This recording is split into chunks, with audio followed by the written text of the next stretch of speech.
Hello everybody, welcome back to Throttle Grotto. This week I finally got some parts in for the Rabbit, so we're going to get to work on this old orange car. Stay tuned.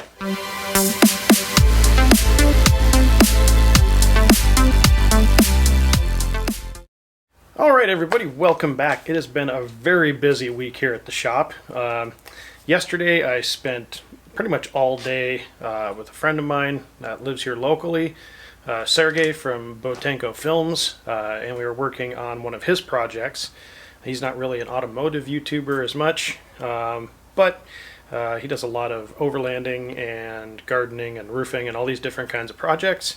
And he had a horse trailer project that he's converting into a cedar sauna. So if you're interested in that, I'll link his channel below and you can go check out some of his stuff. But it should be pretty interesting to watch how this cedar shed or this horse trailer becomes a cedar sauna. So I'm probably going to be helping him along with it along the way. So if you want to see more of my face somewhere else, you can check over there because it'll probably be there until his trailer's done.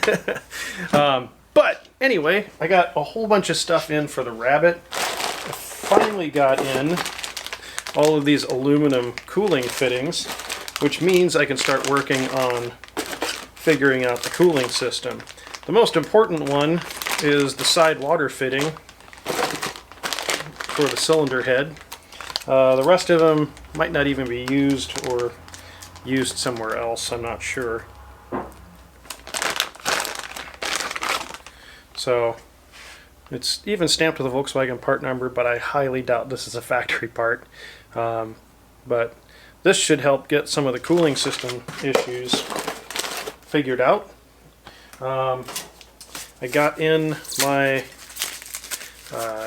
pipe to modify for the intake, and the good thing is it's going to fit in there perfectly. So a little bit of trimming, a little bit of welding, and then I can start working on getting the intake fab done. Something that I hadn't really something that I bought a long time ago and just finally took out of the box because it was in the car and I found it. I bought these. These are Sergei Replica Headlights. Now they're made by Vallejo, which is a company that makes a lot of headlights for GM and stuff like that.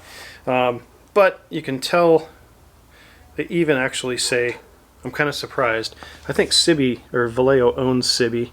You can kind of see it there in the lens. It actually says Sergei, so it's actually got the proper lens. So I'm going to put these in today, even though I don't have any electrics hooked up to them. I'm going to put them in the car, A, so I don't lose, or I don't break them, and B, so you can see just what a difference a set of this style of headlight will make on an old car like this, just in the appearance. Alright, so one of the great things about older cars is that they're generally really easy to work on.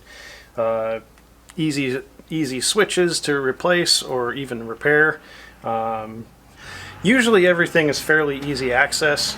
This car is no exception.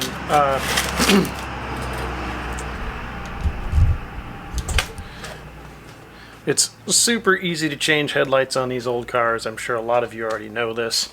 But if you're new to like old cars and you're thinking about getting one, they're super easy to get in and figure stuff out. So, all right, so let's get these old headlights swapped out.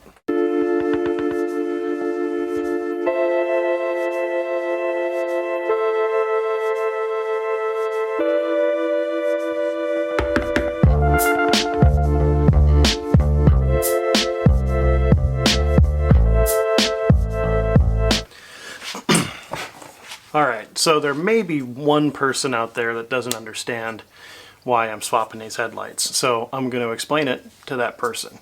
I don't want you to feel bad if you're that person, but some people just had not been around old cars and just don't understand. So let's break it down why taking these headlights out and putting these other ones in is a really big improvement, both in lighting performance and how your car looks at night, or how your car looks.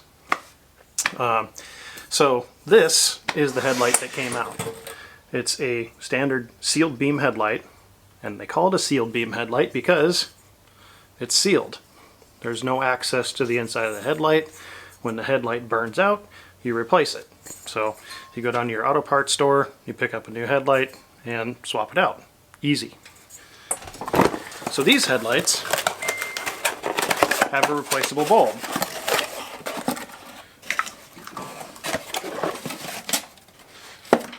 And I forgot to put the little bulb cover on.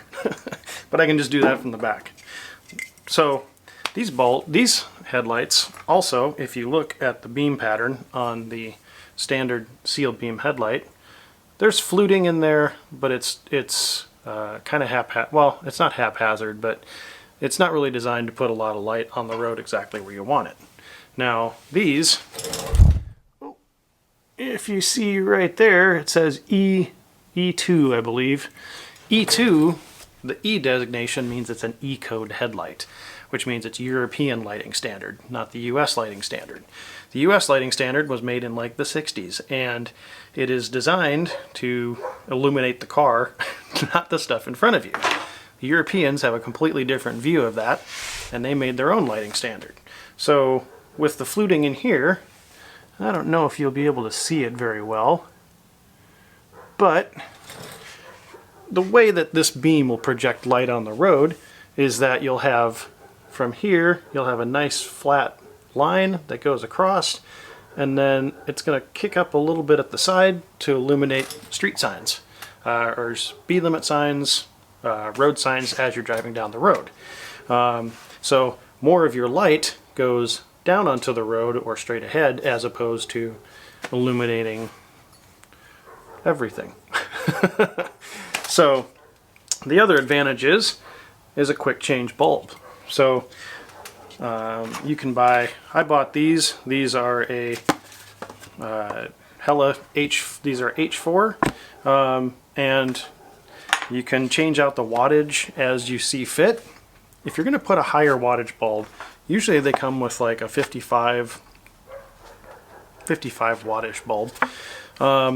If you're going to go to a higher wattage like I did, I highly recommend that you do relays to take the load off the wiring harness. And what that does is, instead of your headlight switch controlling the voltage, your headlight switch now just controls a relay which controls the voltage. So there's a lot of diagrams and stuff online on how to do it. It's very easy to do. You can even buy a kit that attaches, it's like you only have to attach like 1 or 2 wires. So very easy to install relays if you're going to upgrade your lighting, and I highly suggest it. I will be doing that on this car to get the full advantage of putting in the brighter bulbs. So putting in the headlight bulb is very, very, very easy. You pull the bulb out, or the plug. Take your bulb, don't grab it by the bulb, grab it by the base, and it's indexed, so it's only going to fit in there one way. And magically I put it in the right way the first time. But these tabs have a special orientation so that it only fits into the headlight one way. These little wires snap over just like that. And then you have a little rubber cover that goes over it. It gives you just enough room for the wires connections to poke out. You pull that down over the connection there. Got a nice watertight thing. And I think if you look on the back there, it even says Sibi right on the back. So apparently Vallejo bought Sibi. Sibi's like, I love Sibi headlights. I've used them in a lot of cars over the years. If you have an old car like the Datsun will probably get a set of these as well. Makes all the difference at night. Huge difference. You don't need LEDs with high wattage bulbs and relays. Trust me. Alright, so a relatively easy job. Actually, very easy job. If I couldn't handle swapping out the headlights, I shouldn't be attempting all the other stuff I'm doing with cars right now. But something you can do at home in your driveway in like 15 minutes, and look at what a difference it makes just like the lighting performance aside, which I really can't show you, but look at how much of a difference it makes having those performance headlights on there. I think it just makes the whole front end of the car look completely different. If you're interested in a set of these headlights, I will put a link in the description below. You can get them on Amazon. You can buy them through an affiliates link if you want, and I can get a few shekels out of that deal. So if you want to support the channel and get yourself some headlights, do it that way. So next step is to work on the intake. Okay, so the next piece of the puzzle here is working on the intake, and the intake is going to require me getting all of this rubber out of the this fitting that snaps down into the turbo inlet. And the best way that I can figure out to do that, because it seems to be vulcanized into that recess there, is burn it out. So I'm going to go out to the fire pit and try to hit it with my torch, my propane torch, and see if I can catch this rubber on fire, let it burn out, and hopefully not melt all the aluminum.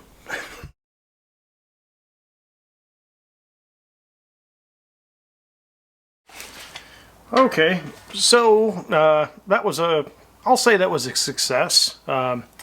Now what I'm left with is I'm left with a groove there that tube would sit down in. But I need to clean all the rest of the garbage out of there before I can weld it up. So what I'm going to have to do is I'm going to have to go in here with my Dremel and cut, there we go, and kind of cut this inner ring out, and then hopefully I can clean out the rest of the rubber in here, because if I try welding with all this rubber in here, it's just going to catch on fire and then get contaminated. So that's the next step, is to clean this thing out.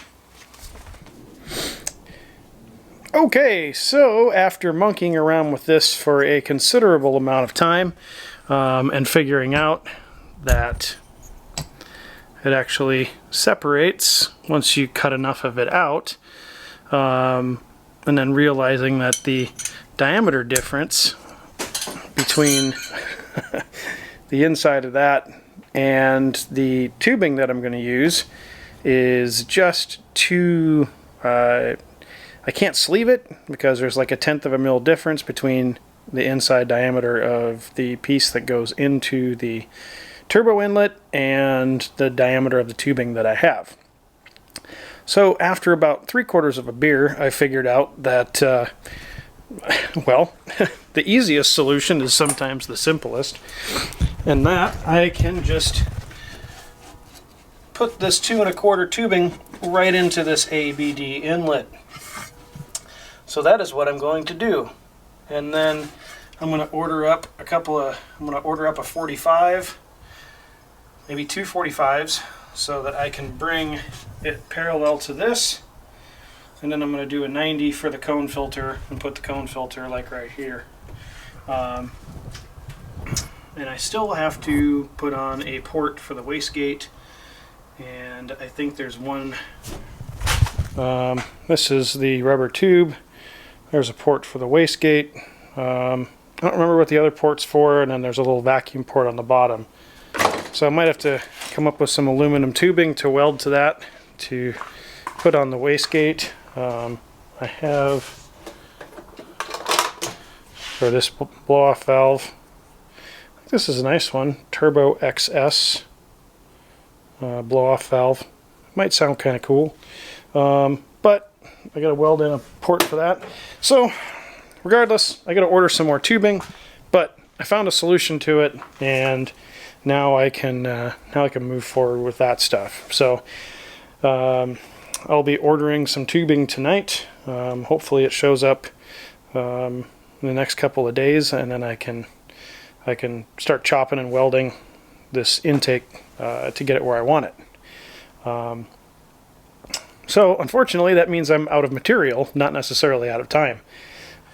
So I'm going to let you guys go, and I'm going to go work on some other projects, which means until next time, get out there and work on something.